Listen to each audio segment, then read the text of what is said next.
All right, we're going to go ahead and get started. Welcome, everyone, to our talk today on Affirming Haitian Immigrants Information Promise. My name is Dr. Anna Indubu, and I'll be moderating today's discussion. Is everyone okay today?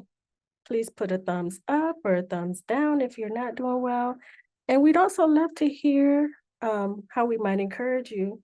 Tell us also where you're joining us from today, your city and state, and your organization if you belong to one. But we're delighted to have Dr. Rebecca Williams Charles with us to share her work on Haitian immigrants' unique information behaviors and culturally situated information seeking. It goes without saying that this work is especially important in light of recent racist anti-immigrant misinformation targeting Haitian immigrants. Although Dr. Williams and I began conversing long before the recent tropes, I'm especially grateful for her and her time and insight, especially in a moment when it would make sense to not want to have to address harmful rhetoric or defend an entire community's humanity. So I'm very thankful. Now, today's talk is brought to you by the Immigration and International Information Research Alliance at the University of Maryland College Park's College of Information. I want to stop and thank Paris Lane and Luis Cortez for their incredible behind-the-scenes work as well. So i3r is a group of researchers, that is faculty and graduate students, who explore information in the lives of immigrant and international communities living in the US. So our work as a small and growing research community cuts across human-computer interaction, library and information professions, and data science. We invite you to sign up for our listserv to receive updates, newsletters, and so forth. And I'll make sure to share our information in the chat box. So Dr. Williams' talk is part of what we call a teach-in.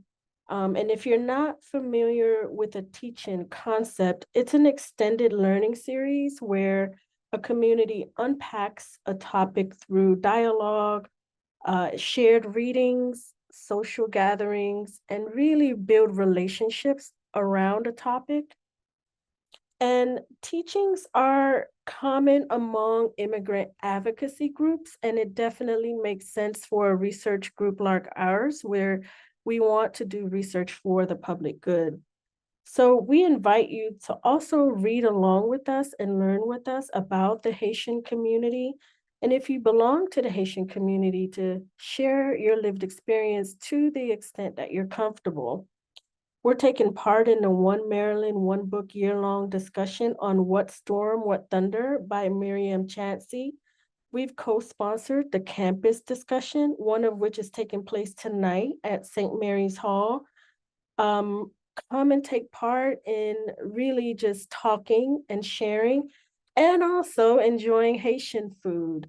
We'll be really thinking about the very rich characters in What Storm, What Thunder. If anyone has read it, you know there's several different interwoven characters, and the ending is very, very deep. And so we'll connect all of these people and these issues to Haiti's storied past and present. So do come out tonight. But if you're not on campus, have no fear, don't fret. There are lots of opportunities to continue the conversation around What Storm, What Thunder. And also I've worked with the Haitian Bridge Alliance, which is an organization that advocates on behalf of Haitians across the nation. And they also posed a lawsuit against the Trump campaign. Some of those will be joined by immigrant advocacy groups. And so there's plenty of opportunity to continue to take part in our teaching.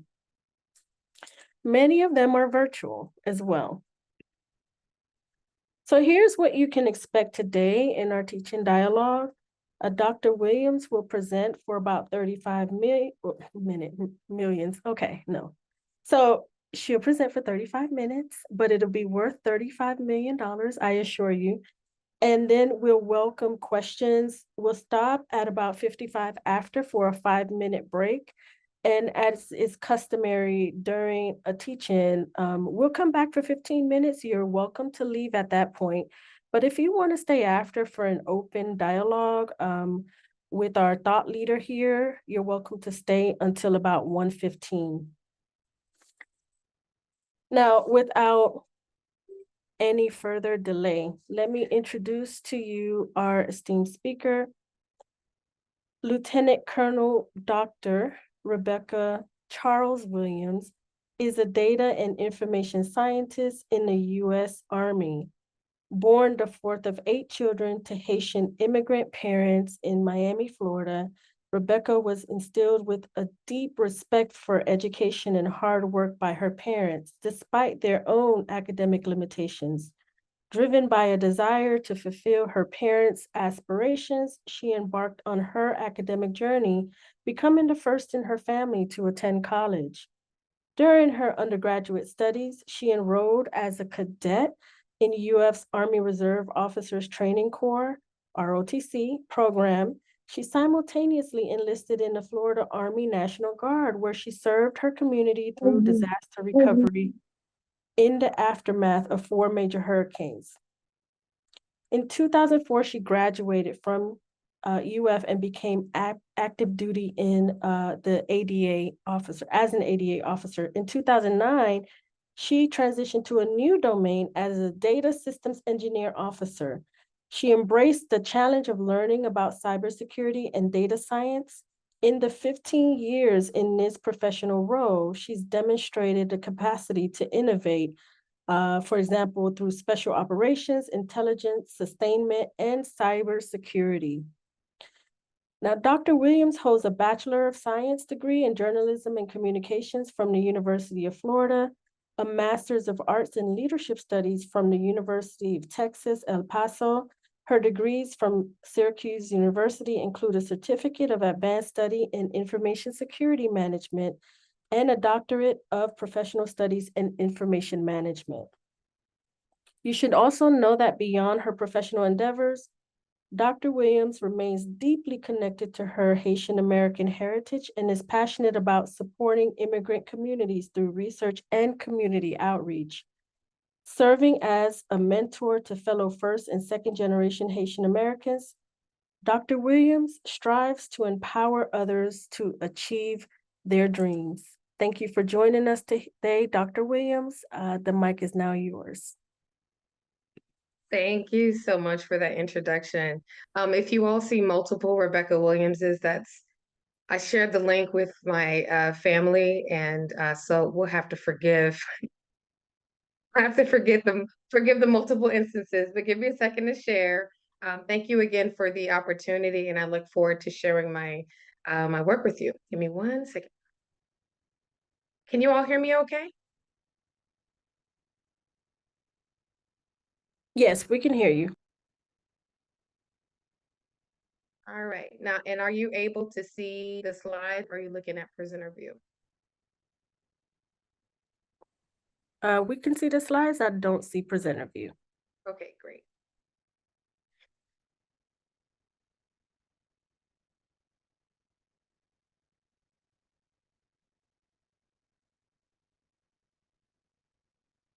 All right, I'm going to advance one slide, and then forgive me just because I want to make sure that this works right, but I'm going to advance to the next slide. Just let me know if you can see it.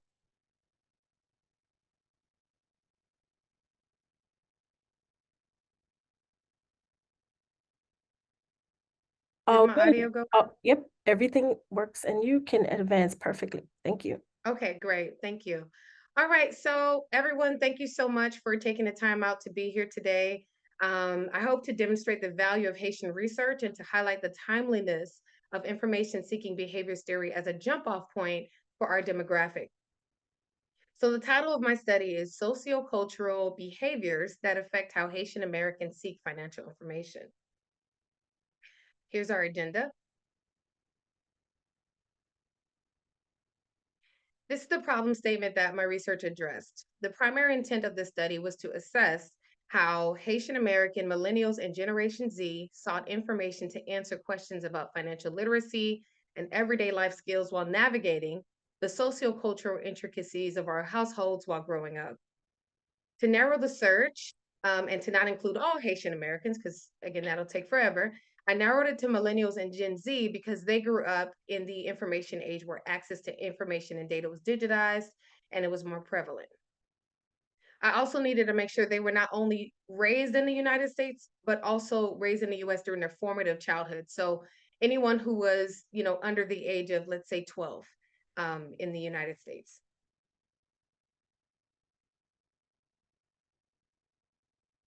All right.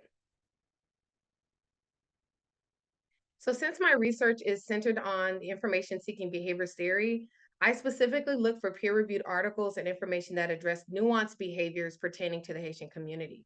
So I explored the historical implications of life in America for Haitian Americans and any long-term lingering effects as a result of negative tropes, social stigma, as we're seeing now, and traditional nuances within our culture.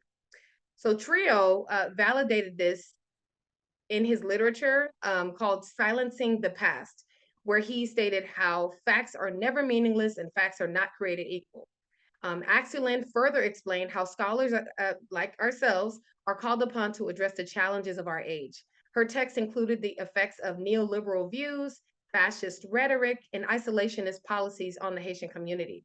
So, to her point, negative rhetoric significantly contributed to Stepik and Farmer's ethnographical depiction of social stigma and hardship that Haitians are faced in the 80s and 90s. Their research explained how the resulting self-preservationist behavior of the Haitian diaspora was understandable. The next concept pertains to information access, referring to choose information mediators and Matteo Duran's ethno-linguistic gatekeepers. So when we talk about ethno-linguistic gatekeepers, those were kids like myself who had to translate documents from English into our Creole or French for our parents who didn't speak English. And that doesn't necessarily mean you had to translate everything. It's just that some things were a bit of a challenge for our parents. Price Mars is well known for his belief that those in the Haitian community are privileged, excuse me, those in the Haitian community who are privileged to have access to information are tasked and responsible for improving the lives of other Haitians. So they should do everything they should do everything they can to support the information needs of the community. This is similar to Chu's depiction of children as information mediators, but it also leads to Ndumu's references to the stress of information overload of immigrant communities. Haitian children in America are charged with navigating the information landscape on behalf of their immigrant parents. So I wanted to explore the long-term effects of managing this research for information to improve their life skills.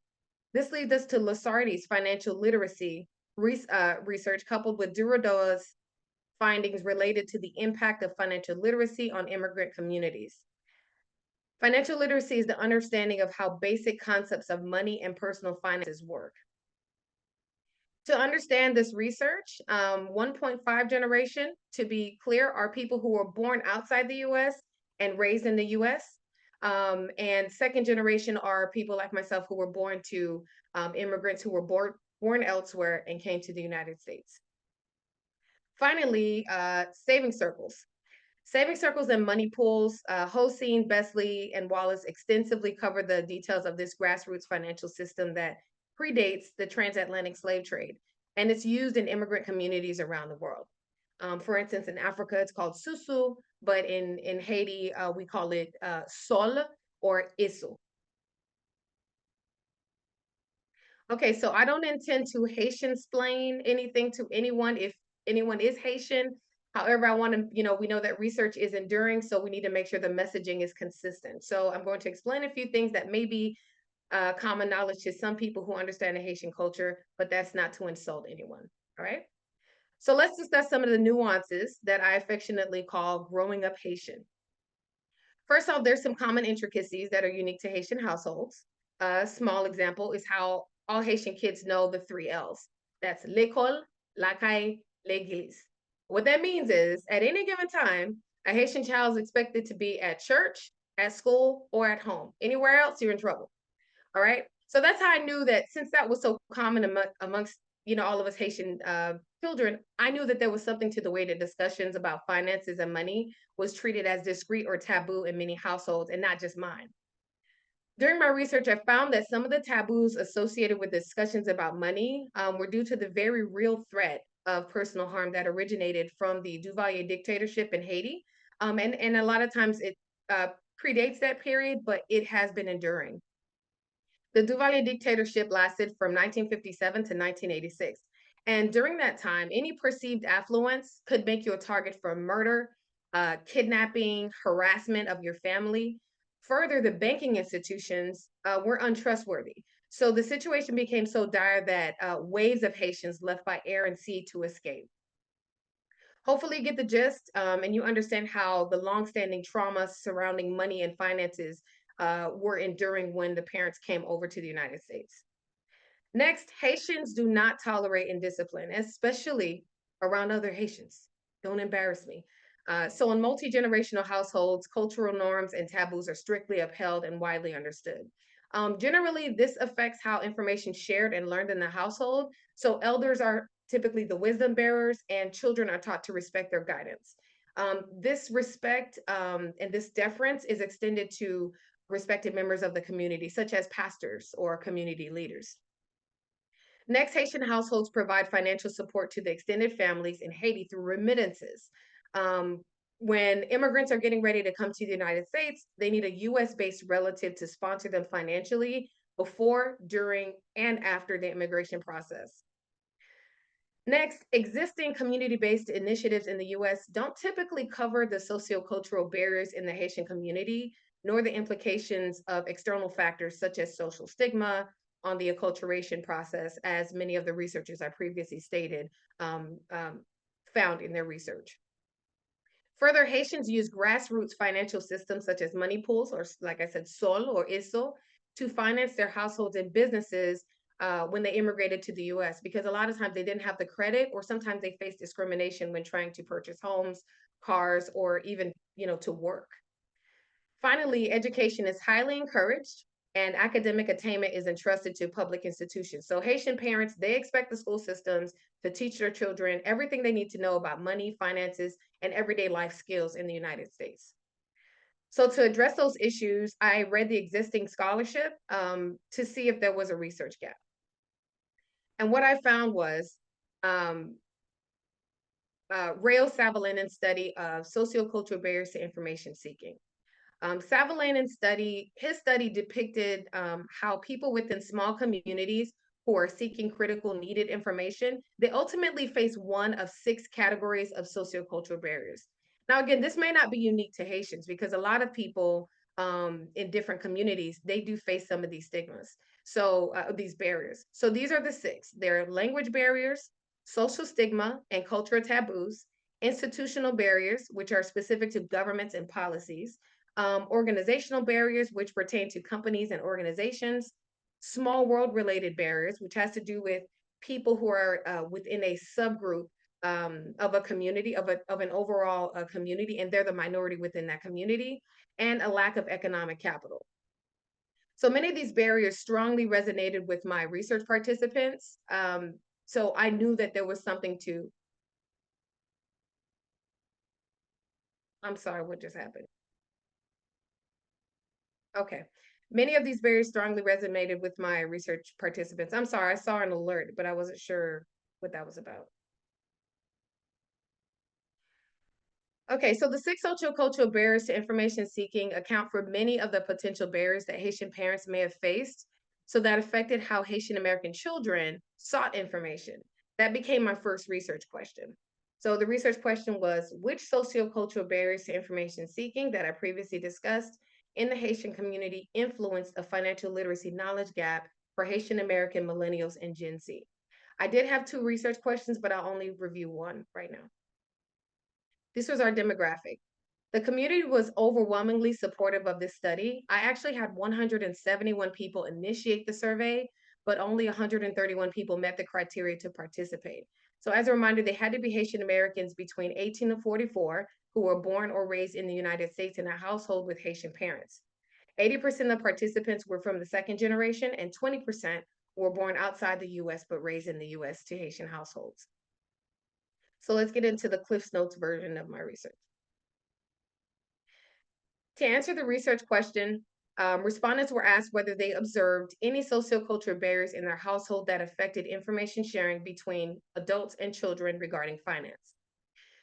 Respondents overwhelmingly believed that strict Haitian culture was the reason why parents did not share information about finances, here on the left, while 8% said liberal, non-traditional parenting contributed to children who did have conversations about money with their parents.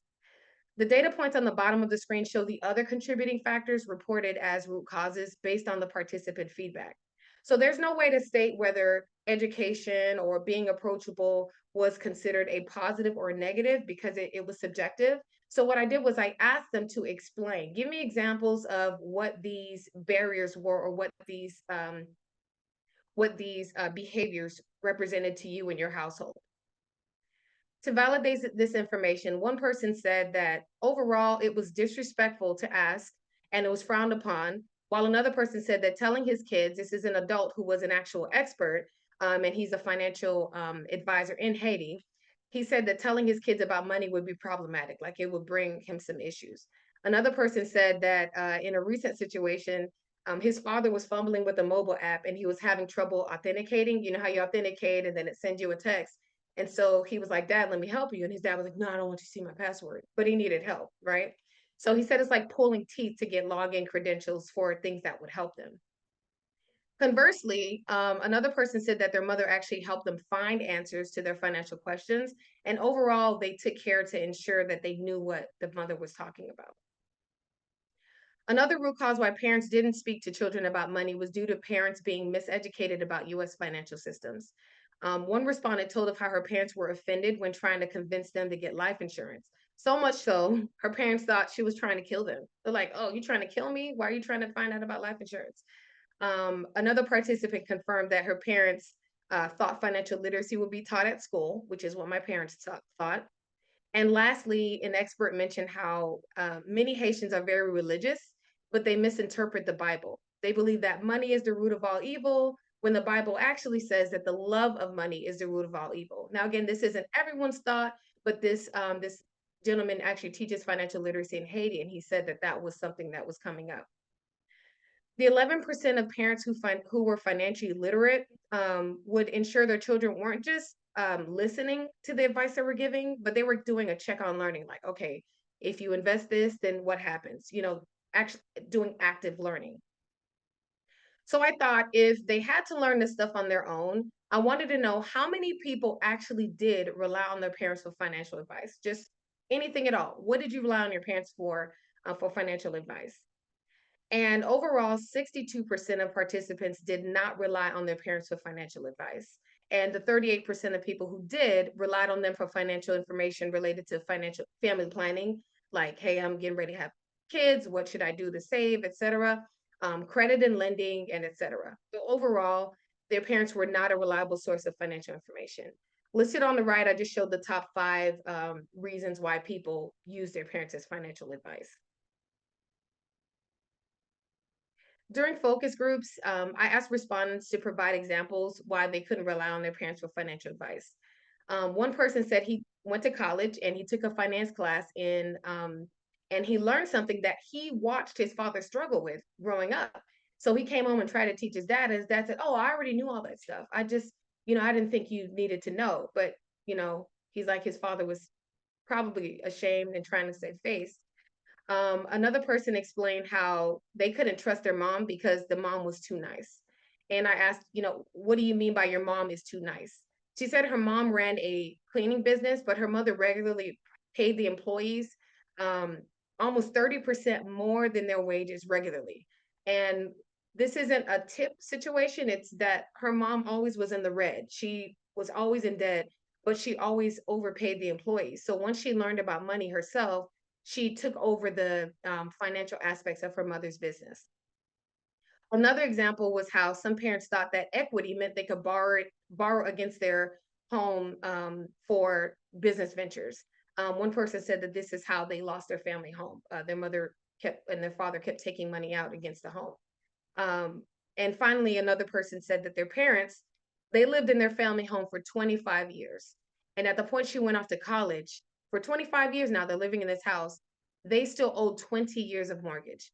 And it's probably due to predatory lending, but nonetheless, their parents still were hesitant to listen to her advice about money and finances. So let's shift gears a bit and get back to reliable sources, right? So most people search the internet and they use direct sources for financial information. Roughly 52% use search engines or social media for information. But let's take a look at the school courses. A little over 12% relied on schools, which is huge when you consider, oh, hold on one second.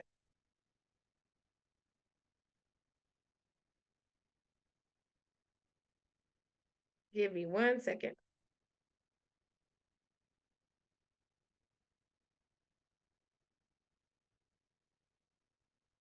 My slide just closed on me.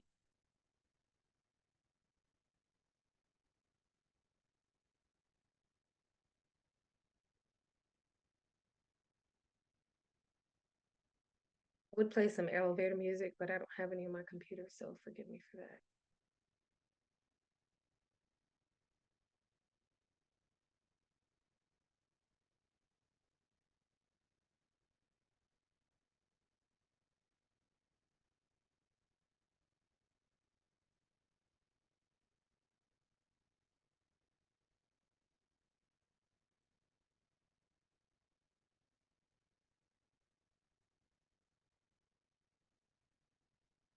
I have it, and I'm going to share.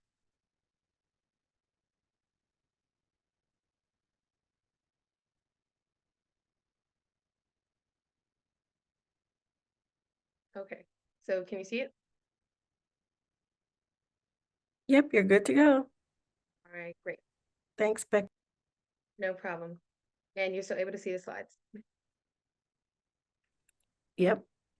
All righty. So we talked about the search engines, right? So 52% use search engines and social media for information. And I mean, that makes sense. These are millennials and Gen Z. So we're, on the internet and searching. But one thing I wanted to highlight that only 12%, 12.8% relied on schools, which is huge when you consider how much Haitian parents depend on the education system to educate their kids.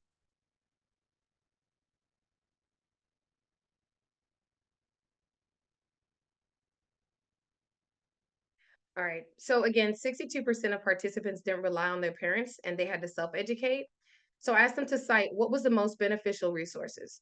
The most people cited Robert Kiyosaki's Rich Dad Poor Dad series, followed by Dave Ramsey's Financial Peace University curriculum.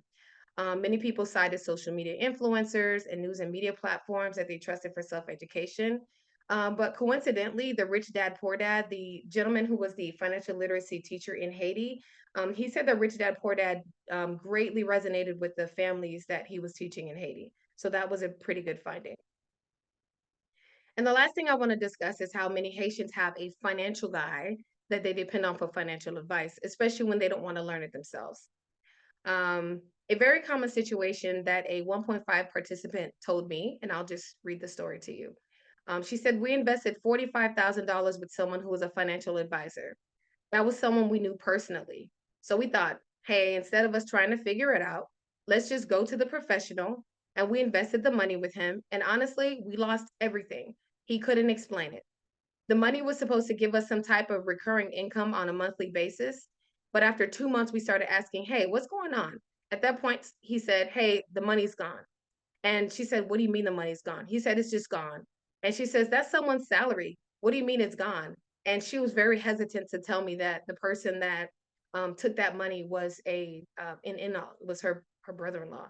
But she couldn't say anything against it because that was the family's respected financial advisor.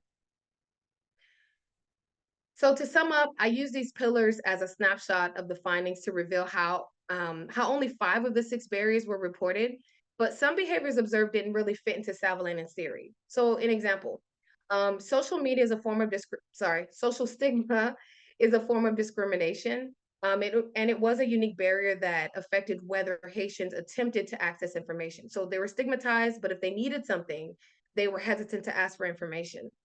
Also, misinformation as a result of small world related barriers. So you're in this small community and you're wanting access to information, you already feel stigmatized, but the people who are offering the information may be misinformed themselves. So they're perpetuating information that may be untrue. Okay. That was a unique barrier. So, why does this study matter? Why should information scientists and academics care about how these behaviors become barriers that affect how information is shared within the Haitian community?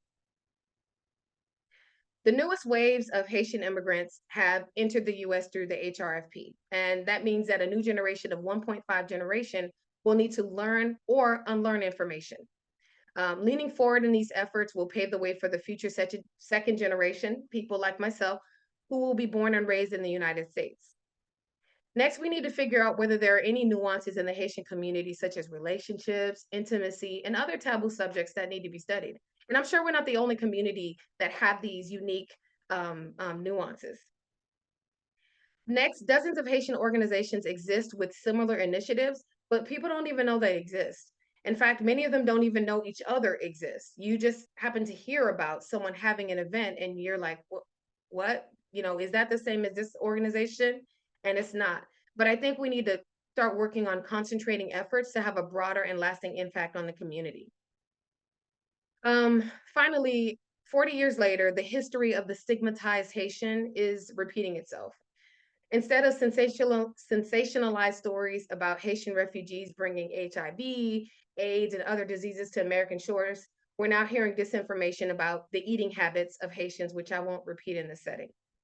So you see, even though the lies were debunked and many media outlets have been repeatedly fact checking, the stigma persists. I just saw something on CNN last Sunday during the Haitian Studies Association. It was on CNN, and even though these stereotypes and this misinformation has been debunked, they still feel stigmatized. They're still fearful for their safety. And sometimes this affects how they access information. Um, I guess so. My thought is, who else can tell these stories from a culturally sensitive ethnographic perspective while highlighting the nuanced behaviors unique to our community? Haitians are generally distrustful of people they don't know, especially about something concepts they don't understand. But I believe our story is worth telling.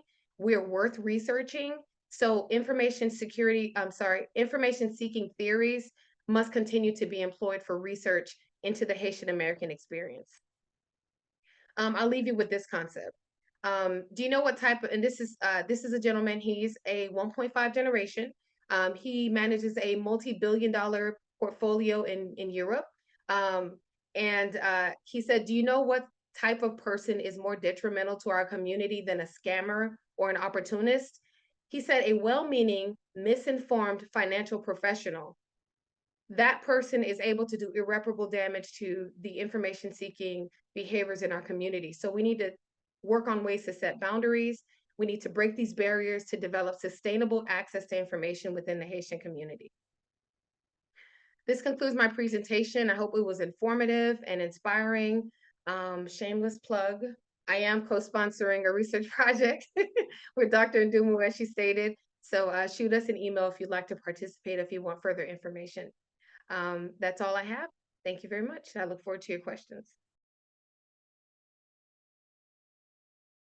Thank you so much, Dr. Williams. That's a proud plug, actually. I'm very proud to be collaborating with you, but we can talk about that later.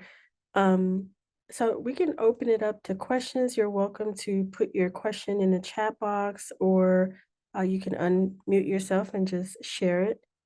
So my first question is about as people warm up, right? So this is just a warm-up question to give people time, but I'm wondering about your reflexivity. What kind of reflection or meditation or even just grounding did you have to do um, in your study, but then also even just to be researching Haitians because it can be heavy or sometimes some of the pressure might even be self-imposed, like pressure to represent well. So anyway, what kind of reflexivity practices or reflection did you take part in throughout your work?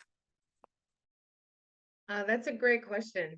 Something that I did have to reflect on is and overcome is a barrier in being a second generation. I understand that the way the Haitian Creole language rolls off my tongue may give some people pause. I do fluently speak Creole, I do understand Creole, but sometimes there's a stigma with those of us who are um, uh, not like as, some people feel like, you may not have the access or you may not be like Haitian enough. Um, another one thing I noticed is that, when you come across Haitians, we kind of size each other up, right? I recently met a Haitian here, actually here, in Augusta at the Costco, and the first thing they asked was, when they found out I was Haitian, is, you know, what part of Haiti is your family from? Okay, what do you speak French or do you speak Creole? And there is a dynamic between French speakers and Creole speakers, and that has a level of respect that's applied to it. So for me, I had to understand that even though I was born and raised a Haitian American, I was born here, I do full bloodedly know that I'm Haitian. I had to take a step back and learn, because there are things that, again, even though I'm born into the community, there are things I didn't know.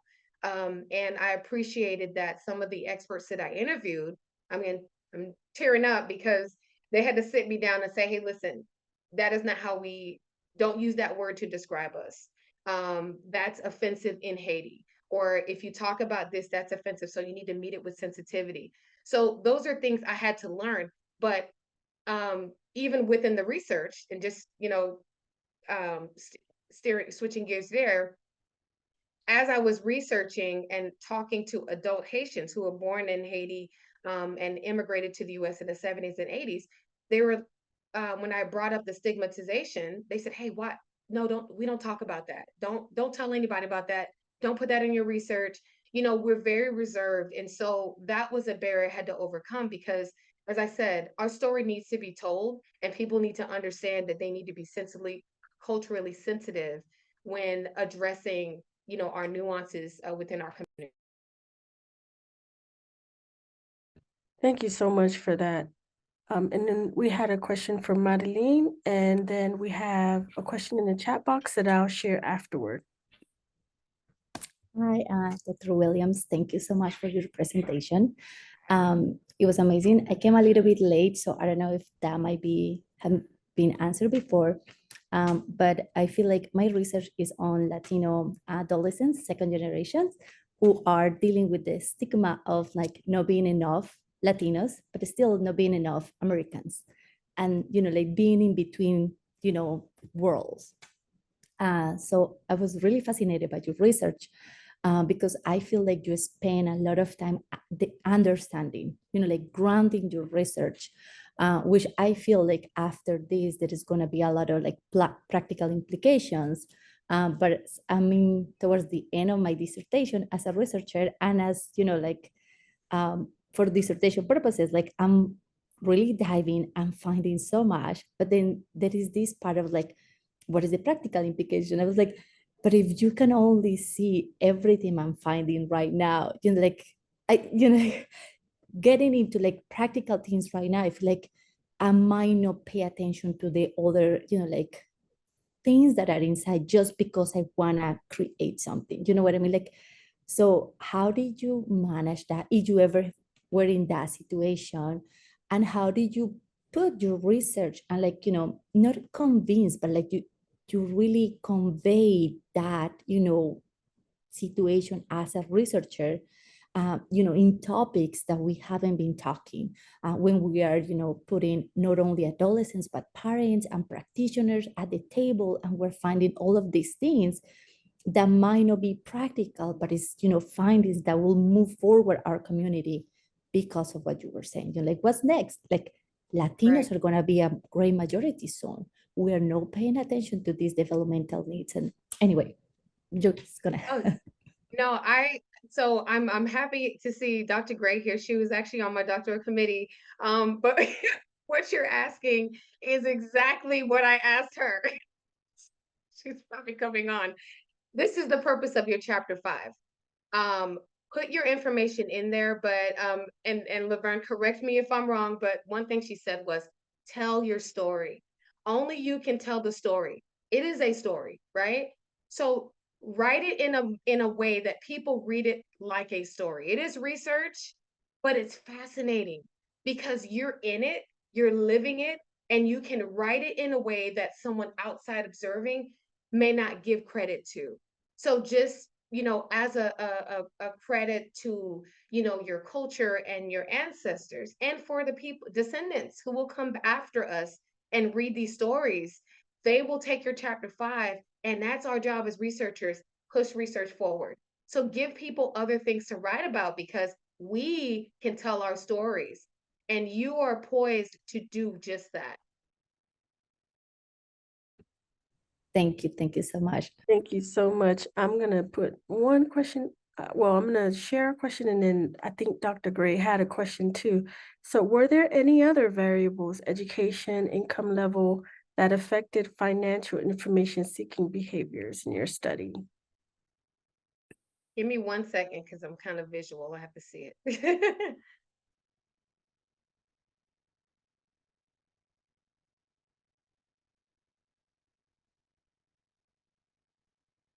Actually, yes. What I noticed was that middle-class families and families that were of means actually had more conversations about money. And one of my financial experts, he actually is an economist at MIT. He said that Haitians with money make sure they keep money. And the only way to keep money is to teach your kids how to keep money. Don't work too hard for this. You're not going to mess it up. And so the strictness of the parents went into instilling that financial literacy into their children. However, the lower people who were not of financial means didn't have those conversations because they said, I don't want my kids to go to sleep. This is a quote. I don't want my kids to go to school and worry that our house will not be paid for or we don't have enough money to feed them. I need them to go to school and learn. It's my job to stress. And she's like, if we talk about money and they ask about money, eventually they'll find out that we don't have money. And so it's better for her not to talk about it. And so that was a significant finding, that depending on the money you had, that was how they shared it. Also, intergenerationally, you had people who were raised in the same household, but they were cousins.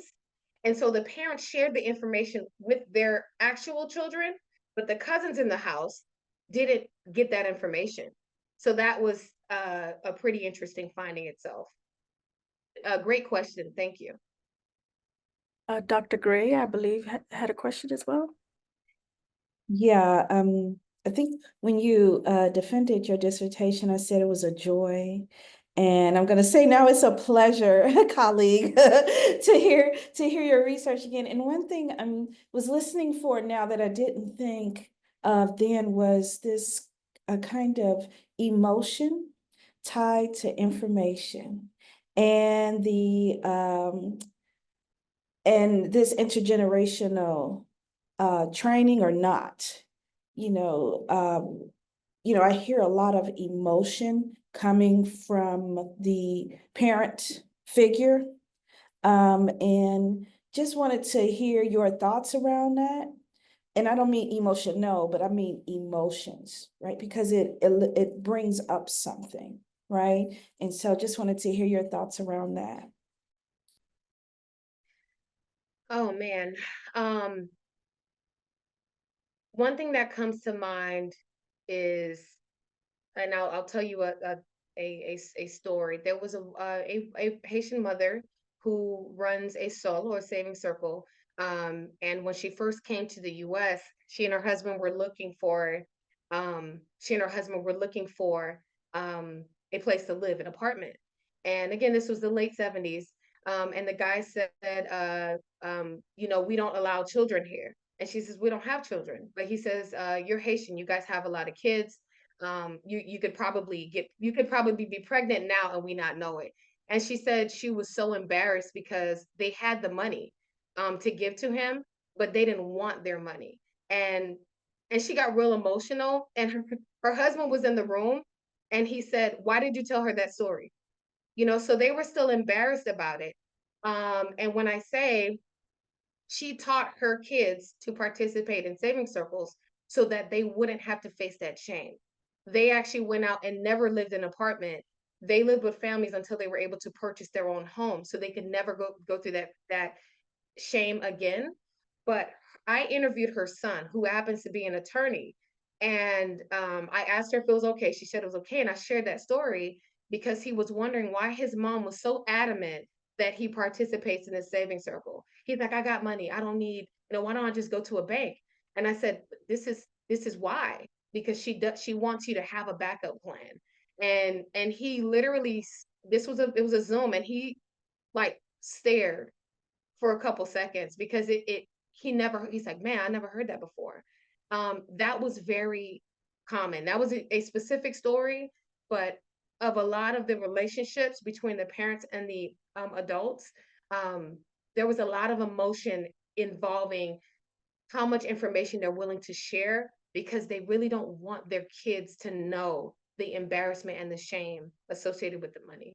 That's not everyone, but that's, those were those stories. Yeah, thank you so much.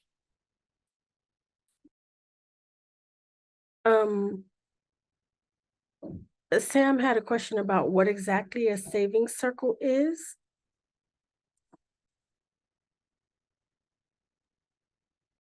So a saving circle probably takes a little bit of time to explain, but it is a practice that predates the transatlantic slave trade. So it's been along for centuries. There's actually Mark Antony, there was actually some research into that. It went that far back. But what it is people within a community or a circle, a trusted circle, that's key, not just your friends.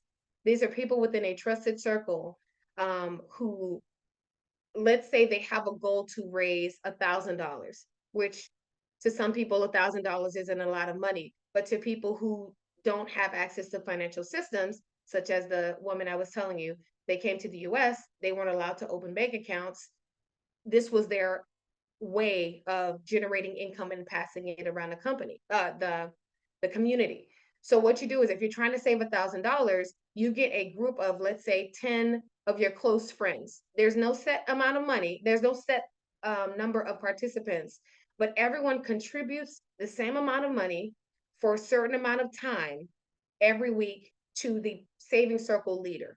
So if I'm the leader, every Sunday, everyone comes to me for, let's say, 10 weeks. Everyone gives me $100.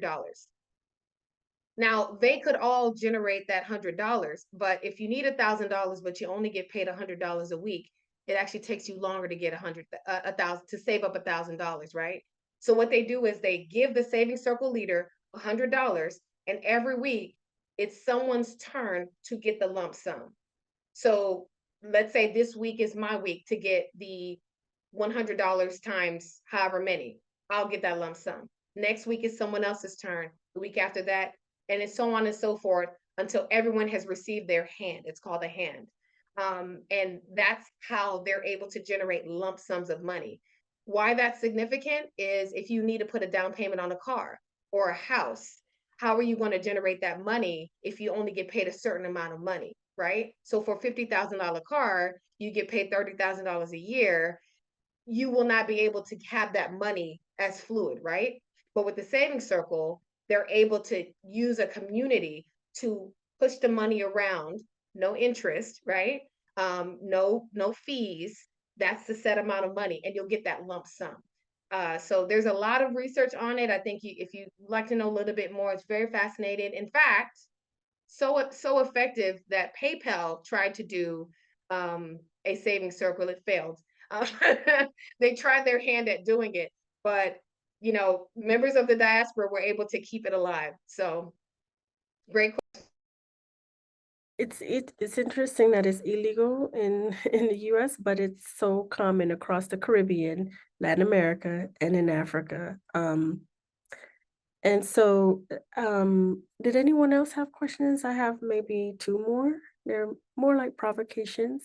I hope they don't put you on the spot too much, but did anyone have any other questions? So my two questions. So the respondents you heard from pointed to Kiyosaki's Rich Dad Poor Dad, and then Dave Ramsey's Financial Peace. So just kind of speculating, what would a Haitian-centered financial, I don't know, like teaching suite be named? Like, what would you name it if you created your Haitian in the, you know, in keeping with the theme today, affirming Haitians' information habits? What would you call that if you created one? Oh, goodness.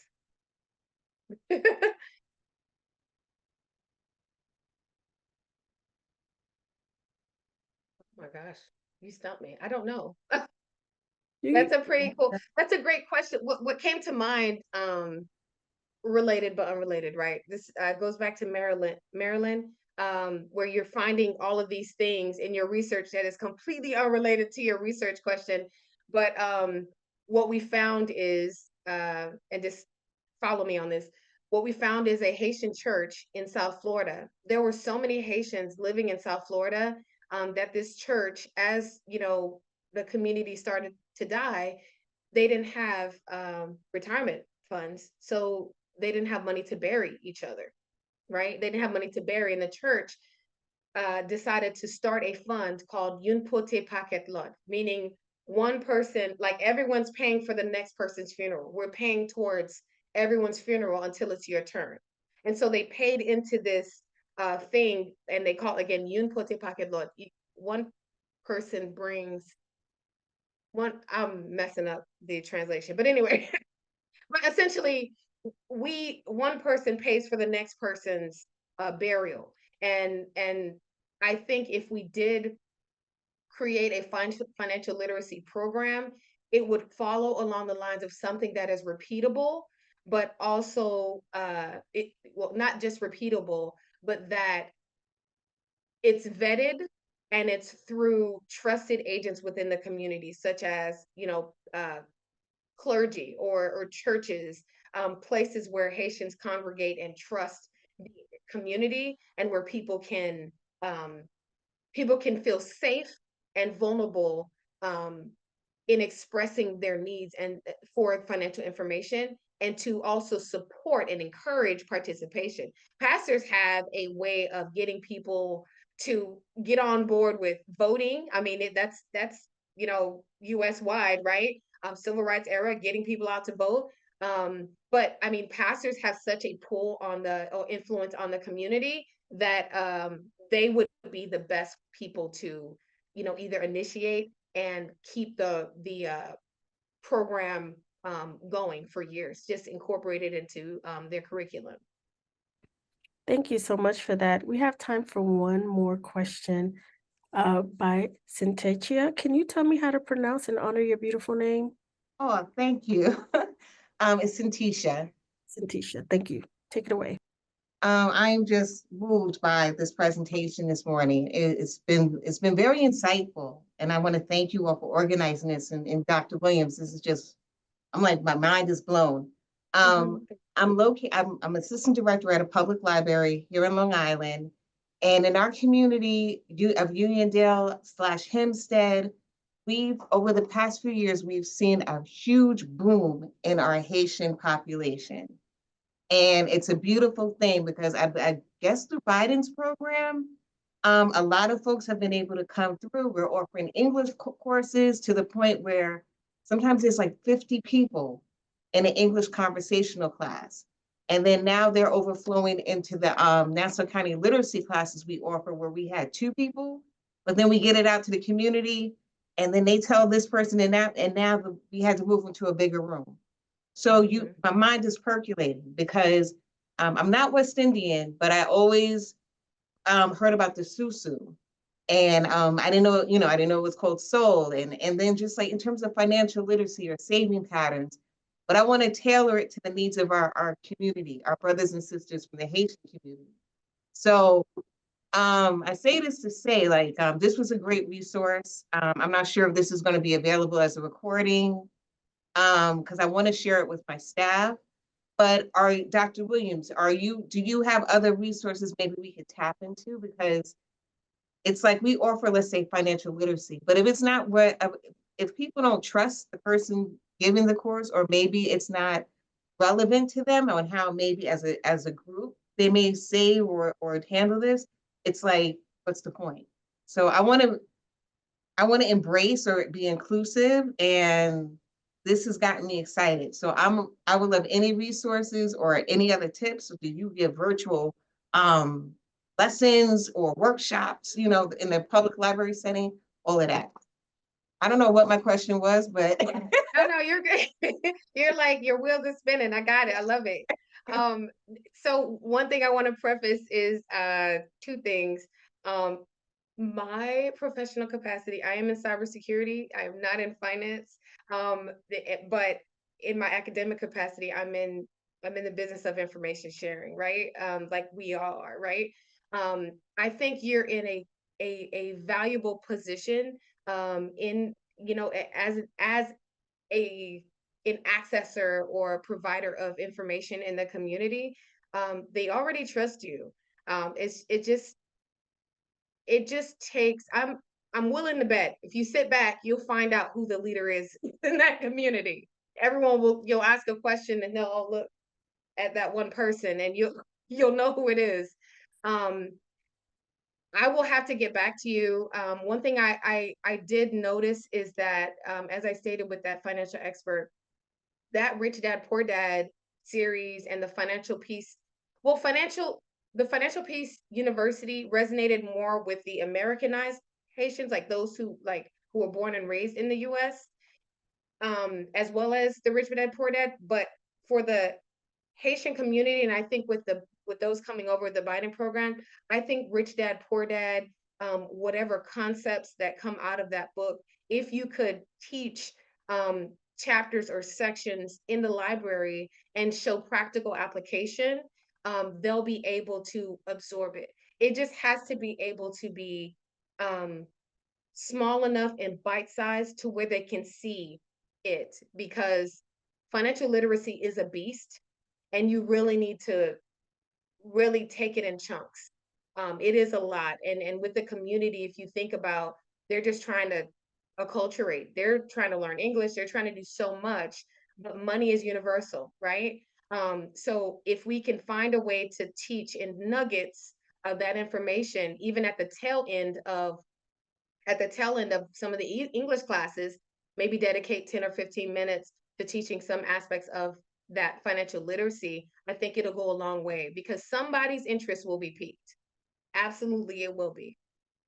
That's a fantastic point to leave off on, and it connects with Marilyn's point about the applicability. So we see that it is, and it can be applied to an information setting like a library.